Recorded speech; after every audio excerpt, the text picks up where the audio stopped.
break પડ્યો હે એટલે હું અમે આવ્યા જમવા શ્રી રેસ્ટોરન્ટમાં અમારા સરદાર પટેલ યુવા સંગઠને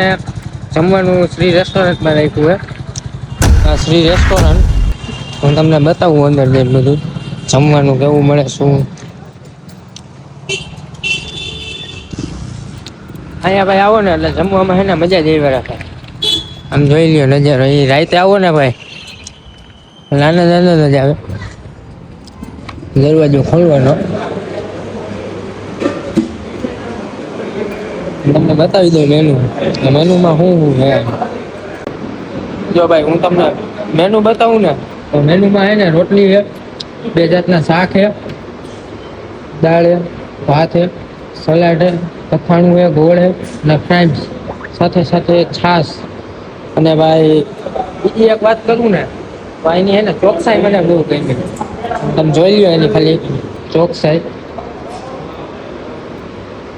અહીંયા નહીં પણ આખી હોટલમાં એવી ચોકસાઈ જોવા મળશે જોઈ લો જો ભાઈ મેં તો જમી લીધું હે પણ અહીંયા અમારા ગ્રુપના કમિટી મેમ્બર બધા જમે છે ભાઈ જમવાનું કેવું છે એક નંબર ભાઈ સ્વાદિષ્ટ ભાઈ તમને જમવાનું કેવું લાગ્યું બરાબર આ બધાને તો બરોબર લાગ્યું મને બરોબર લાગ્યું હે જો તમે કાલાવડની આજુબાજુમાં રહેતા હોય કાલાવડમાં રહેતા હોય અને ક્યાંથી ફરવા આવ્યા હોય ને જો કાલાવડમાં હોય ને તો ફેમિલી સાથે હોય કે ફ્રેન્ડ સાથે આ હોટલની તમને ચોકસાઈ તો મેં બતાવી દીધી જમવાનું પણ એક નંબર છે જો તમારે આવવું હોય ને તો શ્રી રેસ્ટોરન્ટનો નંબર હું તમને નીચે મેન્શન કરી દઈશ એનું આઈડી મેન્શન કરી દઈશ અને આ ફોલો કરવાનું ન ભૂલતા શ્રી રેસ્ટોરન્ટ